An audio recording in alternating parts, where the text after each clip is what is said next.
नमस्कार, मी हेमाली मोहिते. एनडीटीव्ही मराठीवर देश विदेशातल्या घडामोडी आता सविस्तर पाहूया. सुरुवातीला बातमी आहे ती युरोपमधून अर्थात स्पेनमधून. तीव्र उष्णतेच्या लाटेचा सामना करणाऱ्या युरोपवर आता वणव्यांचं संकट ओढवलंय. विशेषतः स्पेनमध्ये भीषण वणवा पेटलाय. या आगीत सुमारे आतापर्यंत 12 जणांचा जळून मृत्यू झालेला आहे, तर 19 जण अद्याप बेपत्ता आहेत. 8 लोक जखमी झालेले आहेत. त्यापैकी 4 प्रकृती गंभीर असल्याची माहिती स्थानिक अधिकाऱ्यांनी दिली आहे. स्पेनच्या दक्षिणेकडील अंडालुसियामध्ये शुक्रवारी हा भीषण वणवा पेटला. एका वृत्तानुसार एका गाडीत 4 लोक अक्षरशः जिवंत जळाले. ते ब्रिटिश नागरिक असल्याची शक्यता आहे. खाली पडलेल्या विजेच्या तारेमुळे आग लागल्याची माहिती देण्यात आली आहे. मात्र तिथल्या वीज कंपनीनं अर्थात एंडेसाच्या प्रवक्त्यानं हा दावा फेटाळून लावला. युरोपमध्ये कोरड्या हवामानात अनेकदा वणवे भडकतात, मात्र त्यात अनेकदा मानवी हस्तक्षेप कारणीभूत असतो असंही सांगितलं जातं. दरम्यान शुक्रवारी लागलेल्या भीषण आगीवर नियंत्रण मिळवण्यासाठी सुमारे 150 अग्निशमन दलाचे जवान तैनात आहेत, तर लष्कराचे आपत्कालीन पथकही आणि बचाव कार्यात सहभागी झालेत.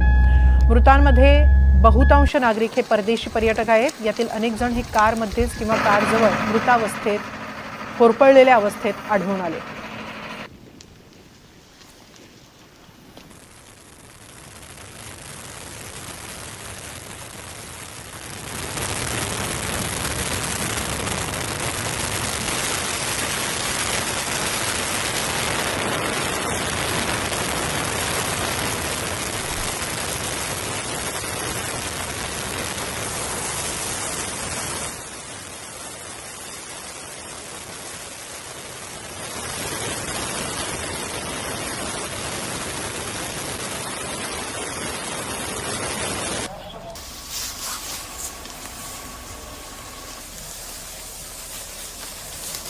दरम्यान स्पेनमधली ही आग विझवण्यासाठी आता चक्क स्विमिंग पूलमधलंही पाणी वापरलं जात आहे.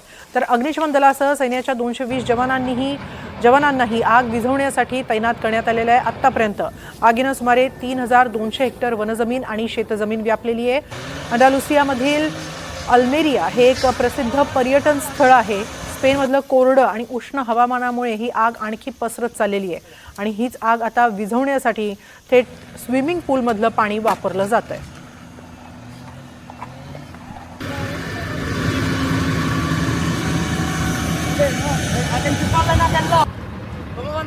Nosotros tenemos el 70, de 4.000 litros, 70, 7,428.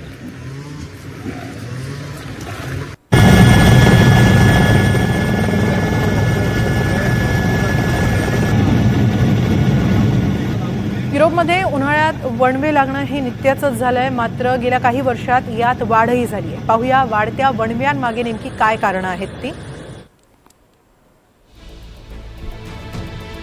एक म्हणजे युरोपमधील वणव्यांमधलं प्रमुख कारण हे हवामान बदल आणि वाढती उष्णता मानलं जातं. वेगानं उष्ण होणाऱ्या खंडांपैकी एक युरोप खंड मानला जातो. उन्हाळ्यात युरोपचं तापमान हे 40 अंश सेल्सिअसपेक्षा अधिक राहतंय. परिणामी जंगलातील ओलावा नष्ट होतो. तीव्र उन्हामुळे जंगलातील सुका पाचोळा हा अधिक कोरडा होऊन तो ज्वलनशील होतो. नैसर्गिक किंवा मानवनिर्मित कारणांमुळे त्यांना पटकन आग लागते. आणखी एक कारण म्हणजे कोरडे वारे आणि कमी पाऊस. उन्हाळ्यात दक्षिण युरोपमध्ये दीर्घकाळ पावसाचा अभाव असतो. कोरडे वारे आणि तीव्र सूर्यप्रकाशामुळे वनस्पती आणि गवत इथं पूर्णपणे वाळतात. त्यामुळे वणवे पसरण्यास आणखी उत्तम इंधन मिळतं. तर मानवी हस्तक्षेप आणि दुर्लक्ष हेही एक महत्त्वाचं कारण मानलं जातं. मानवी हालचाली अधिक कारणीभूत ठरतात. शेतीसाठी जमीन मोकळी करताना किंवा शेतातील कचरा जाळताना आग लागू शकते. पर्यटकांनी टाकलेल्या सिगारेटचे तुकडे किंवा दुर्लक्ष झाल्यामुळे पेटवलेल्या शेकोटीमुळे आग लागू शकते. या व्यतिरिक्त जंगलांचं अयोग्य व्यवस्थापन सुद्धा या आगींसाठी कारणीभूत ठरतं. ग्रामीण भागातील लोकसंख्येत घट झाल्यामुळे अनेक जण शेती सोडतात. त्यामुळे जंगलातील वाळलेलं लाकूड किंवा गवत यांची योग्य वेळी साफसफाई किंवा छाटणी होत नाही. त्यामुळे आगी लागल्यास त्या वेगानं आणि मोठ्या प्रमाणावर पसरतात आणि तेच सध्या आपण युरोपमध्ये पाहतो आहोत. दरम्यान 2020च्या दशकात आगींमध्ये अधिक वाढ झालेली आहे. पाहूया युरोपमधील सर्वाधिक भीषण वणवे कधी कधी पेटलेले आहेत.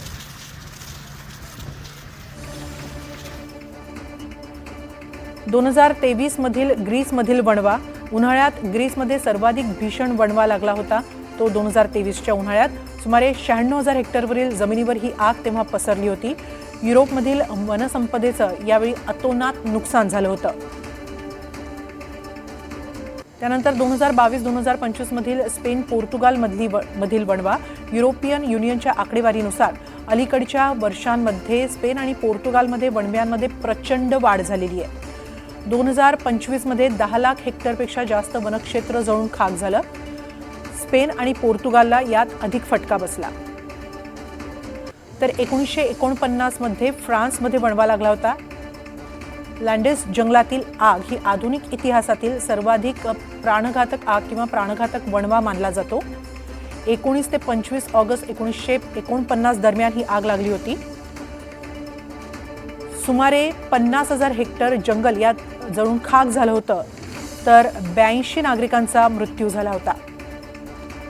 तर 2007 मध्ये ग्रीसमध्ये आग लागली होती. त्या आगीत 84 जणांचा दुर्दैवी मृत्यू झाला होता. ग्रीसला सुद्धा अनेकदा वणव्यांचा मोठा फटका बसतो. 2018 मध्ये अँटिका वणवा लागला होता. ग्रीसच्या किनारपट्टील भागात ही आग लागली होती. यात तब्बल 99 जणांचा बळी गेला होता. निवासी भागाला वेढा घातल्यामुळे दुर्घटना घडली होती. तर पोलंडचा ल्युबिएस्को वणवा सुद्धा प्रचंड प्रसिद्ध आहे. ऑगस्ट 1992 मध्ये नोटेक जंगलात भीषण आग लागली. 6,000 हेक्टरपेक्षा जास्त क्षेत्र यात भस्मसात झालं. तर याच वर्षी कुझनिया रॅसिबोर्स्कामध्ये आग लागली होती. 90 चौरस किलोमीटर क्षेत्र जळून यात खाक झालं होतं. ही आग विझवताना अग्निशमन दलाच्या 2 जवानांचाही मृत्यू झाला होता.